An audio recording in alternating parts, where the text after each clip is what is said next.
My name is Jerome Ferry, along with cameraman Alan Eggers.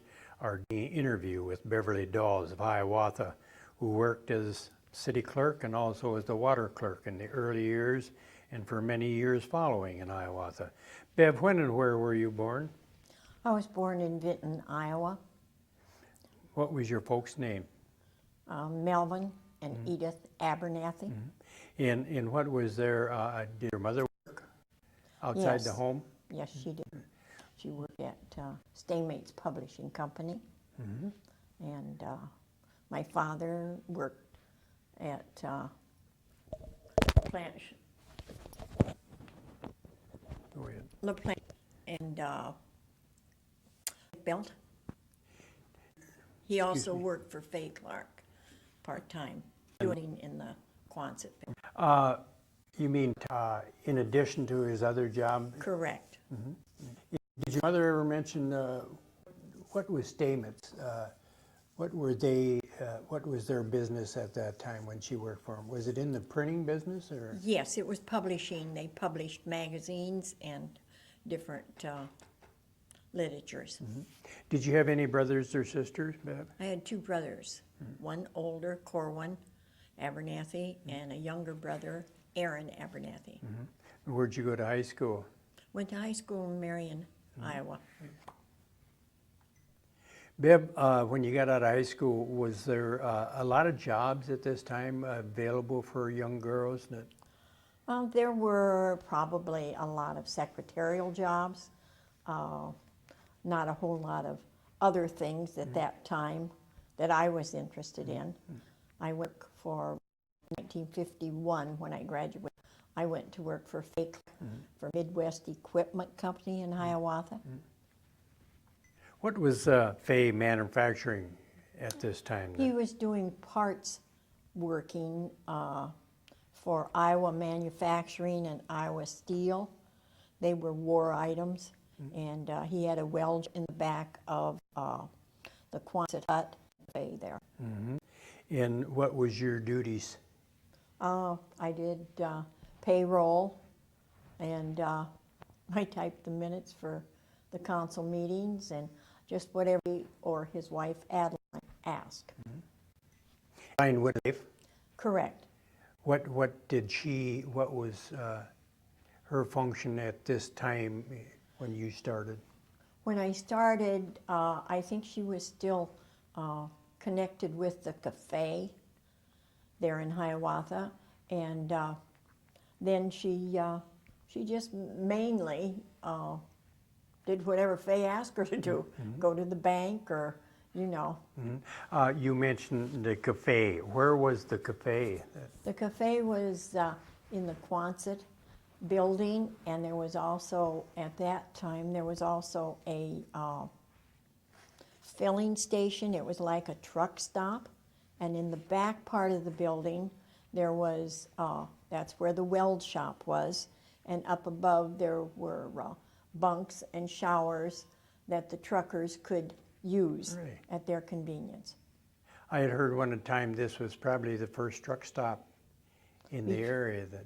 Yes, it was between here and Waterloo, between Hiawatha and Waterloo. Well, back at that time was Highway 150, or 150 or 151? It was 150. 150. That was the main route to going north to what, Waterloo? Waterloo and beyond. Were you married at this time when you went to work for Fay? Yes, I was just married. My husband was in the Navy. And What was his name, Bev?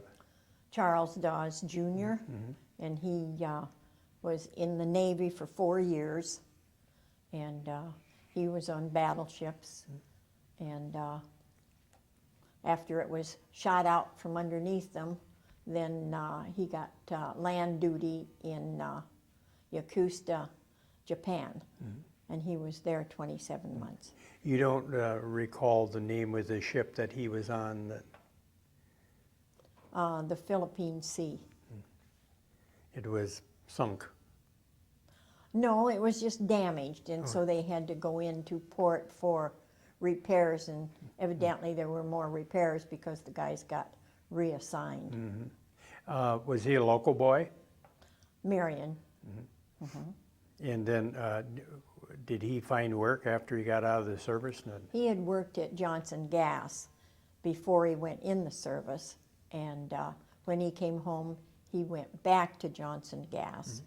And then in 1956, he had an opportunity to go to Spahn and Rose Lumber Company in Marion and work. Did you and Charlie build a home and move to Hiawatha at this time, or? We built a home, my father helped me, and we started the house in 1954 before Charles came home. And the house was all up. Fay had a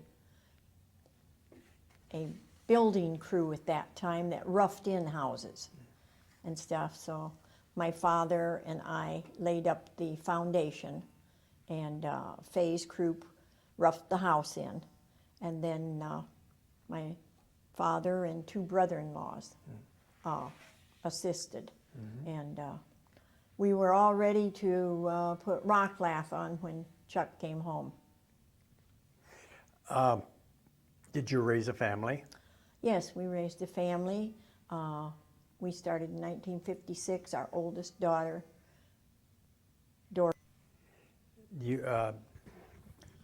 Doreen is the one standing in the back. yes. Yeah. What's the rest of the girls' name? The next one was Patricia. The little one was Julia, Linn, and then our son, Jeffrey.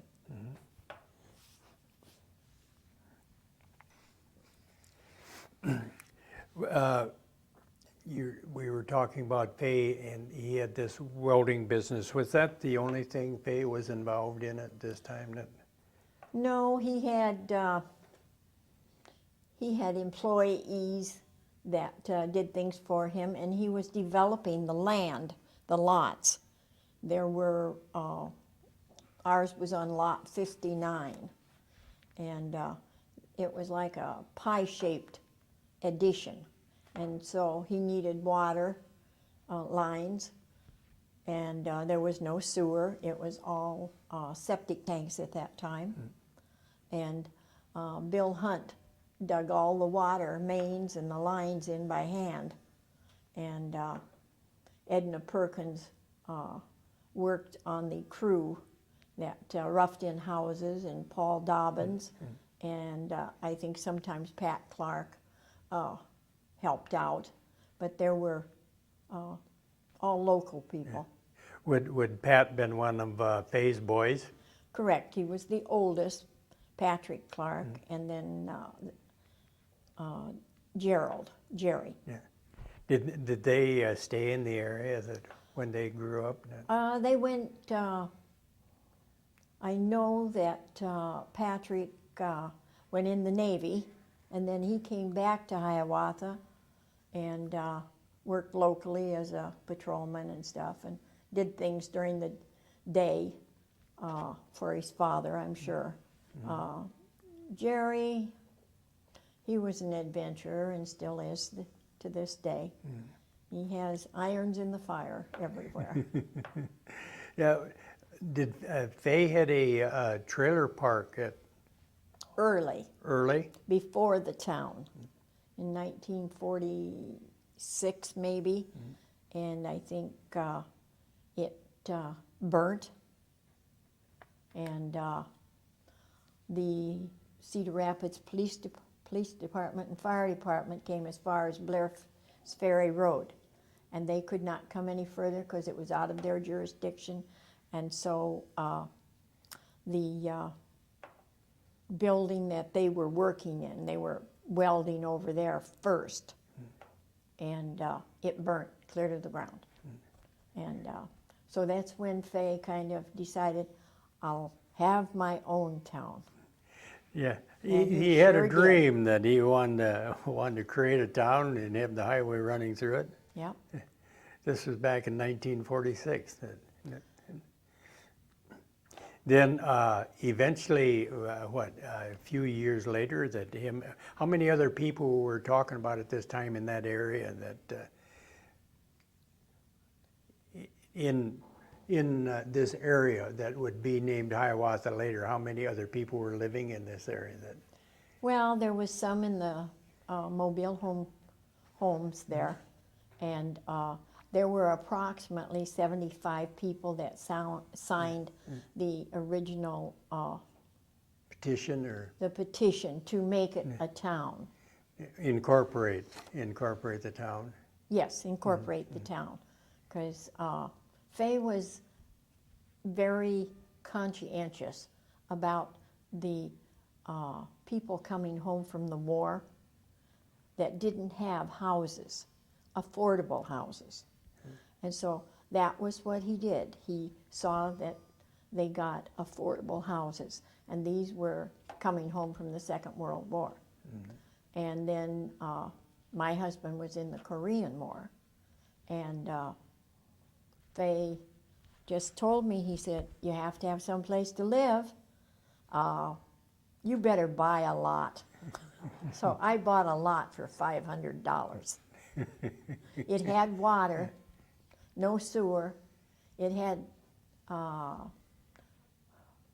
gutter, curb and gutter, rock roads, and a lot of sand. In my research, I had read where Hiawatha become the 17th incorporated town in Linn County. That's correct. It was ended up at that time being the fastest growing, because it did grow fast. Where'd the name Hiawatha come from? From Fay and Adeline Clark. Did he ever say why he named it Hiawatha? No, and I guess I never asked. You know, he knew the story of Hiawatha, you know, and since then I have found a book. I've located a book of Hiawatha, and it was found in the house that Fay lived in, and the people that were moving out knew I was interested in history, and so they did give me the book for the history committee. And but he was interested in everything, and he did live with the Indians up in Wisconsin there for a few years. Did he own a lot of land? In the area at this time? No, I don't believe probably that Fay owned much of anything. He was a person who could promote most anything, and he would get other people involved. One of the people was Fred Fisher. He was an attorney in Cedar Rapids, and he became the first city attorney or town attorney. And I know he was involved financially, and I'm sure there were lots of other people that were. And he had the option, I'm sure, on it. Who owned the land in this area? There was a Stamey family and Lutz family. And did we mention what year then Hiawatha become incorporated? Became incorporated in May of 1950. Was Fay the first mayor? Fay was the first mayor. Who was did he have a city council at this time? Yes, he did have a city council. I'm not sure if I can remember all of the names. I know that Norman Pocket was one of them. James Bell was probably one of them. I'm just not sure. Earl Strucken. Earl Strucken was, and Thelma Carr would have been one. Jane Fielding. James Fielding was the treasurer, I believe, and on the council. And Jim Foss's name, I seen his name quite a bit. Yes, his name was on there. Yes, he was one. Yeah. And I think then there was a Leland Wilson.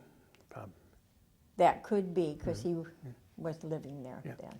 Did Hiawatha, did they have any kind of a police department or a justice of the peace at this time that, once Fay they come was the incorporated? justice of the peace in the area and held court.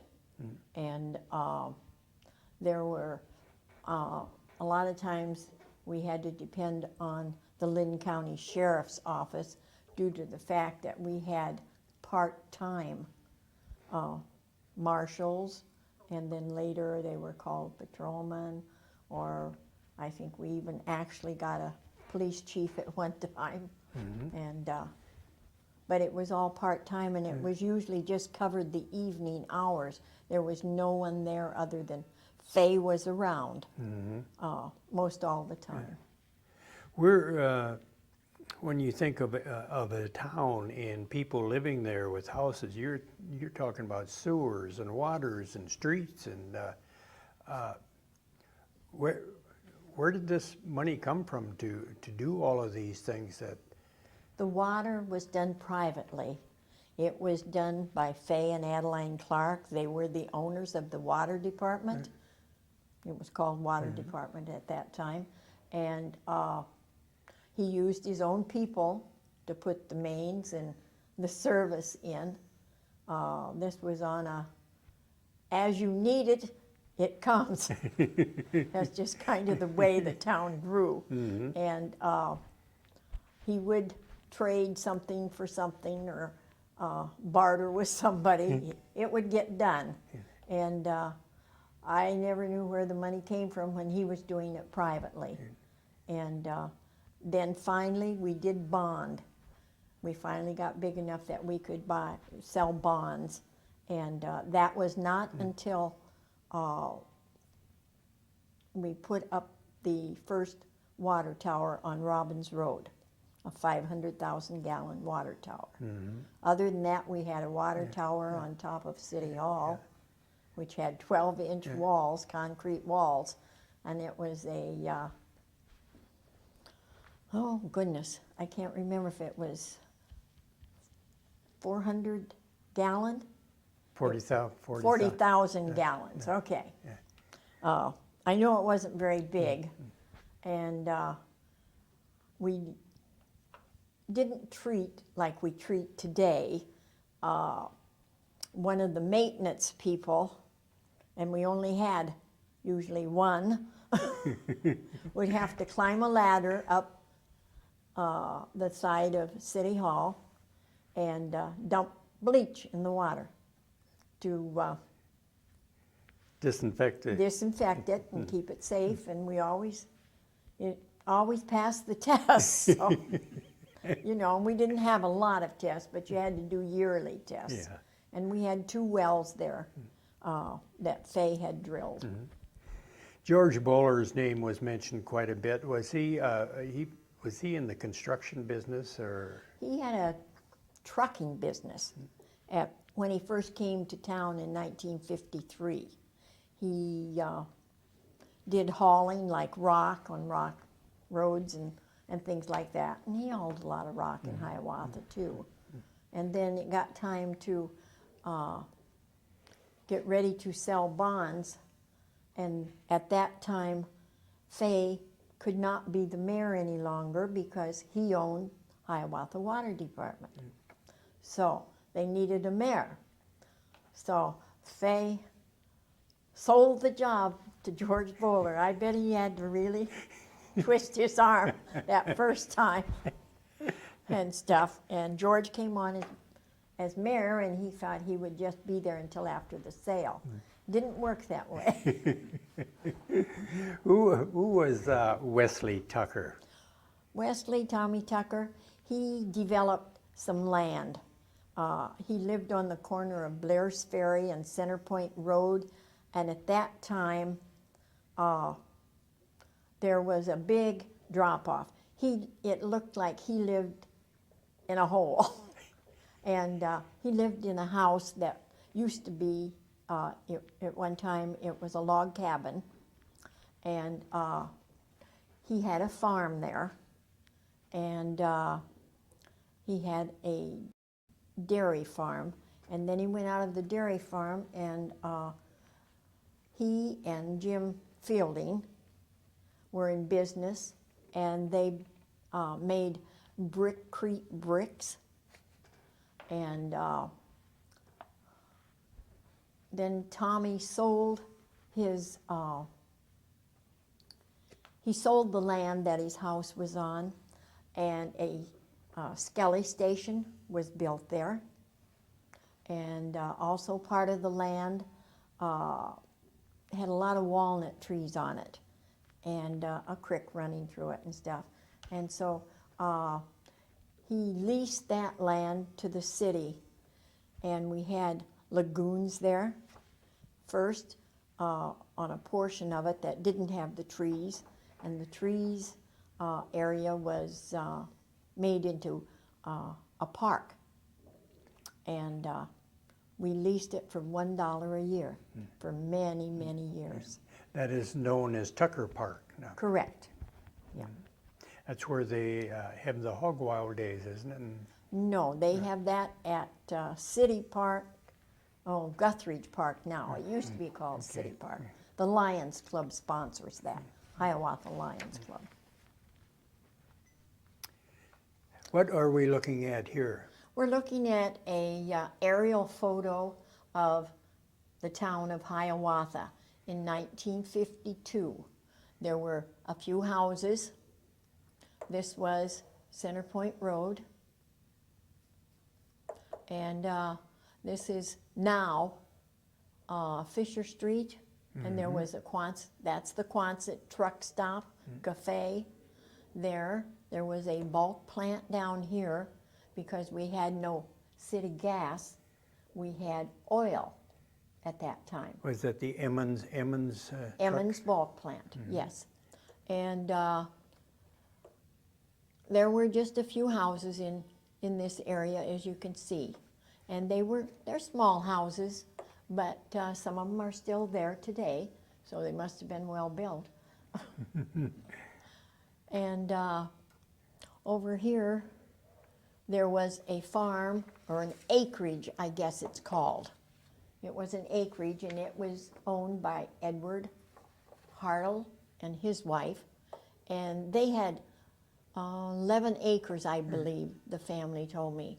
And he decided to develop that into lots when he was done farming. And the land divided right down what now is East Wilman Street. He owned the north part of that, and he made lots. On the south part of that, Wesley Tucker developed that and had land for lots. And that was really after Faye and Adeline developed this area. It was quite a while before these two developed. But what happened over here is we had no way to go across the railroad tracks, and there were two sets of railroad tracks. And in 1959, Faye negotiated with Cedar Rapids School District to build a school over here, but no road to get there. So they all had to go around Blair's Ferry, but the road, they got the permission and it did get crossed, and so that opened up all this land to the west of Hiawatha at that time. In that next photograph there, the lumber. Hiawatha Lumber Company. Who was the Faye owner of that? Clark started it in the office where I worked. And Bob Cook was the one that first came into Hiawatha Lumber to take it over. And then his dad came to work for him, Nels Cook. And his brother was in the Army at that time. And when he came home, then he joined the family business then. Did Faye build a lot of these first houses out there? Yes, he roughed them in. And That's why he probably had a lumber company that. well, he didn't have it. He didn't have the lumber company until about 1950. 53 or 54. I don't think he had the lumber company. He just, well, Sutherland's was close at that time. Yeah. And Bob Cook and Nels both worked at, it is now called Parks Vetter. And I think it used to be Vetter Lumber Company at one time. And so they were familiar with lumber. So they started working there and owning it, buying it, is what Bob was doing. What are we looking at here, Bev? We're looking at a lovely street. This is how all the streets were in Hiawatha before we got sewer. We finally got some sewer and did not have to put in septic tanks. We connected to Cedar Rapids sewer. We negotiated an agreement, which we are still in, and we connected down on Blair's Ferry Road, just off Blair's Ferry Road down by the railroad tracks. And so after we got sewer connection, then we could start to pave streets because we could put sewer mains in. And this lovely street here, I had to walk that street because I lived, this is First Avenue by this little house here that is built out of brickcrete bricks that were made here in Hiawatha. And I lived on Second Avenue, and it rained, continually rained when we were in this project. And I used to have to carry the groceries in for my family. And it took a long time. And after the rain, they went on strike. So it was even longer. And off to the side here was Wilman Cement Company. And it was kind of an eyesore there for a long time, but we lived with it. They were there first. Yeah. So. Was there a lot of carpenters in the area at this time building homes? No. Fay pretty well, his crew pretty well put up the houses, but the agreement was when you bought the lot, he would put the house up, rough it in, but you had to finish it. And so you learned a lot when you were doing that. Jim Foss, did he Jim Foss was a builder. later on? Later on, he worked for Fay a long time, and then he went out on his own and started building houses. And Jim built quality houses. And he just moved from, he would build one, sell it, and buy another lot and build another house. And I think his family moved quite a bit too, because if the house didn't sell, he sold the one he lived in. I can imagine there was quite a demand for houses at this yes. time, with people coming, or servicemen coming out of the...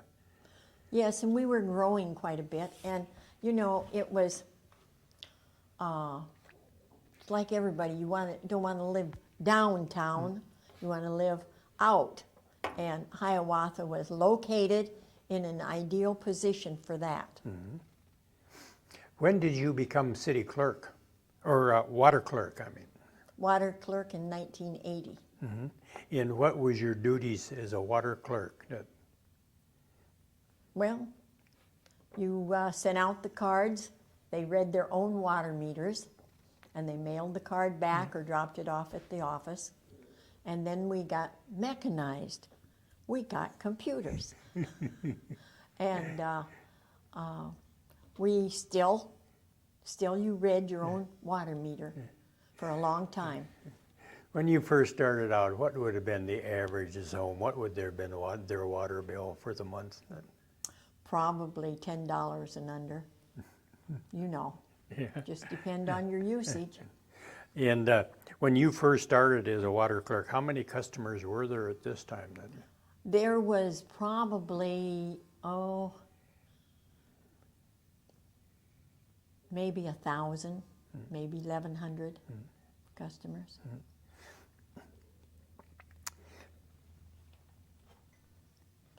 This was an aerial view of Hiawatha in 1955.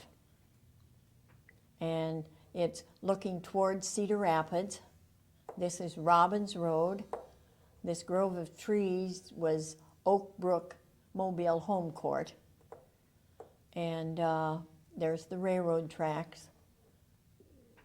And you can see there is kind of a path. But there's no road up here. There was a path going over to Quas Addition. And there was a little building over there. And but there was no road over to the school. But Fifth Avenue started there, and Sixth Avenue had just started. And that was the only way going on Blair's Ferry to get around. And from there on out past 6th Avenue was probably cornfields. Cornfields, and there was a junkyard over there, Barker. Robbins Road, was that, you were talking about that earlier, what was that called? That was a to market road. What they call a farm to market road? Yes. And at the end of it, down here at Blair's Ferry Road, there was a truck farm. Metzger's truck farm was there. I used to walk down there and buy my fresh vegetables. And up here, there was a pony farm. And when this started developing commercially in here, like Skelly Station came, and a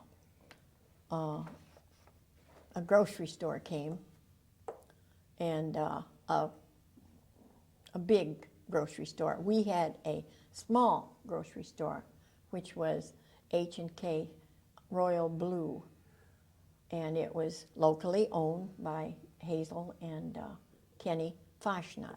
And it, I don't remember the year it closed, but I'm sure it was after the large grocery store came up here. But they took and moved that house down Blair's Ferry Road and across 2 sets of railroad tracks. And up here, it's set way back in. The next photograph there, is that, It's a council meeting. that would have been what time frame, in the 60s or? Probably could have been, yeah. Yeah. In this, who would this have been, the city council? At that time, it would have been the town council. Town council. Yeah, that would have been Wesley Tucker. This one here is Gordon Emmons, the son of Al Emmons that owned the bulk plant up here. And that was Jim McLean and Ron, I missed George Bowler, I'm sorry. And then Jim McLean, then Ron Wagner, who at that time was mayor, and myself. I was town clerk. Ron Wagner, didn't he become chief of police Yes. prior to that? Prior to that, yes. Yes, he was the police chief. Yeah. And then the next photo there? Is myself. Young and- Bev? Yeah, and George Bowler was mayor at that time. I can imagine all the activity going on in this town. There was a lot of things to discuss at these. Yes, some of the meetings were very long and stuff. So there was a lot going on, and there was a lot of discussions before the decisions were made. And in the next photograph there, Bev? Blair's Ferry Road. And it's not paved. It's a rock road and stuff. And Where would the cameraman been at that time? Kind of on the west edge, kind of in front of Walmart? probably that road ranger, the station right over here. Okay, yes. And then 6th Avenue would have been over here. And the railroad tracks? We're right in here. Right in there, you can see the, and that's where the truck farm was. Metzger's truck farm. Yes, yes. What year did you retire from the city, Bev? 2002. I know there is a lot of streets in Hiawatha named after the movers and the early movers and the shakers. Did you ever get one named after you? Yes, we have Daws Road in the off Robbins Road, and one day they were developing an area up there, a subdivision, and they had purchased the land from Thayer, and Carl Long and George Bowler were the owners of the land, and they had 2 streets to name. And they said, "Would you like to have a street named after you?" I thought they were kidding, of course. Nobody has streets named after them. And they came into the office, and at that time, Margaret Clymer was doing the water department. This was before I went and changed. And they said, "We'll have Clymer Road and Daws Road, and the back road will be Thayer Drive." And so I had never even heard of a town being built. I came from Marion, and you know, Marion's an old town, and you just figure they were always there. And I was so surprised, you know, when Faye said, "This is our town." Can you list the mayors? Faye Clark, George Bowler, Ron Wagner, Steve West, Dale Guthridge, Tom Patterson, and Tom Tice. Now, several of these have been mayor twice and stuff, so there's a coverage of that year, those years. And Tom Tice is the present day mayor? Yes, and this is his second time. I don't know, but from watching Hiawatha grow, because I lived there years ago, somebody's doing an awful good job out there to draw that amount of industry and different businesses into that area. Years went by, and we could not beg anybody to come and build in Hiawatha. And as soon as the interstate was built, which took many years, and they still didn't come. And I kept waiting, because they always said, you know, build the road, they will come. Well, then they finally started, and I think it is with a lot of good leadership that building has continued, commercially especially. Right now we have a lot of commercial. And it's also not only the council and the mayors, but it's other people that either convince their friends to build there or to start a business. A good example is probably that GoDaddy that came to town early as Parsons Technology, and then they moved someplace else in Hiawatha out on Boyson Road, and then they went to California. And then I heard about them coming back. Well, it wasn't because of the council, but it was because of someone else in the community that convinced them, come back to Hiawatha, we're growing. And that's been a good thing for us, to have interested people.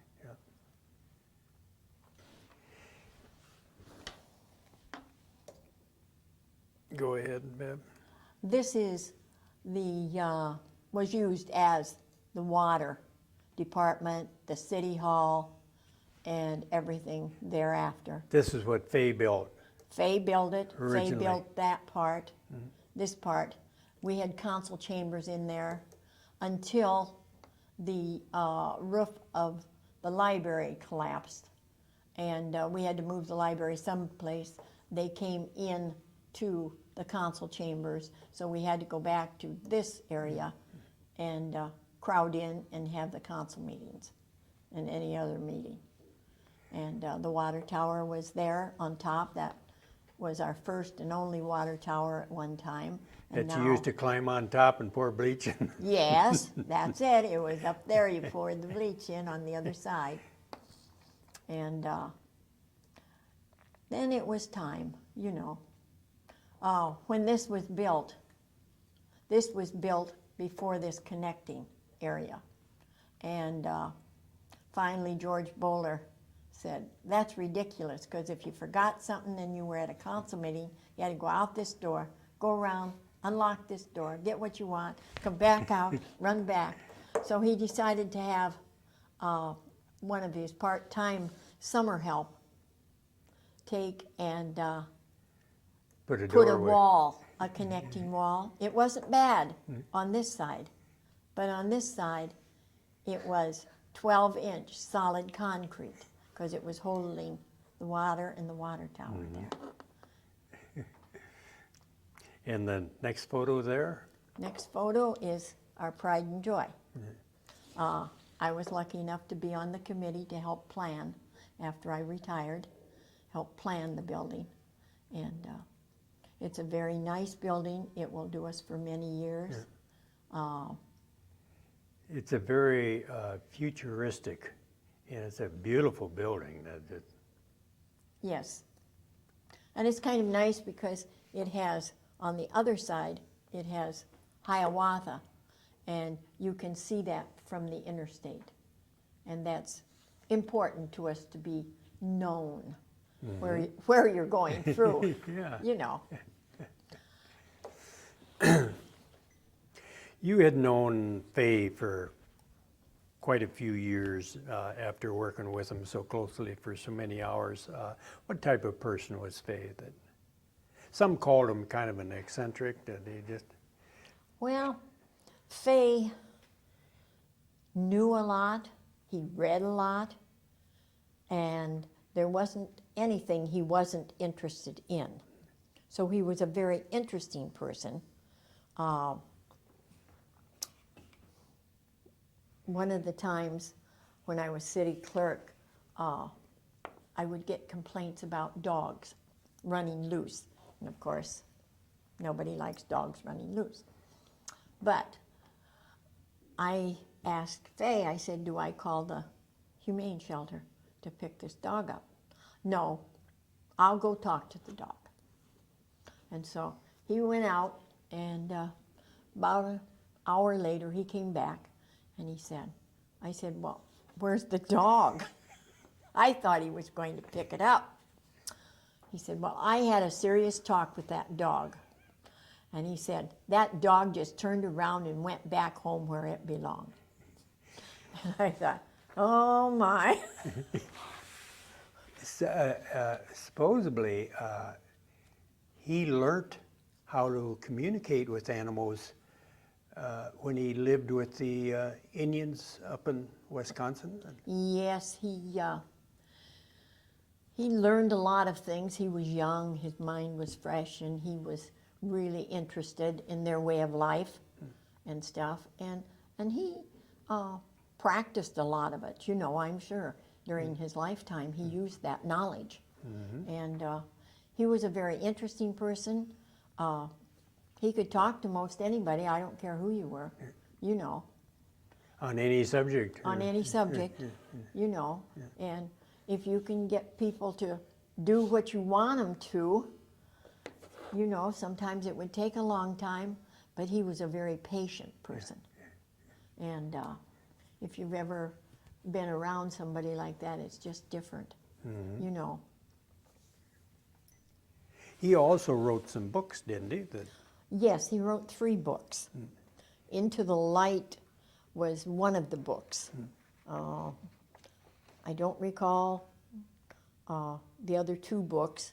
I think they are in the Hiawatha Library as reference books. They cannot be checked out, but you can go in there and read about it. He was interested, the first time I recognized what he was interested in, he was also interested in rocks, in healing rocks, and I think that probably came from maybe when he was with the Indians, when he was living there those 2 years with them, because he had a lot of rocks. My children like to go over to his house because he had a lot of rocks. And then they talked about, I think he did a lot of experimenting. He went to Virginia Beach down there to meetings and workshops and things like that. And it was just, he was just always doing something, you know. I read that book, Into the Light, and he delved very heavily into metaphysics and paranormal and out-of-body experiences and extrasensory perception. That he was a strong believer in all of that. And I think some of that his search for knowledge in that, I think it started with when he had that automobile accident, you know, when he was a young person.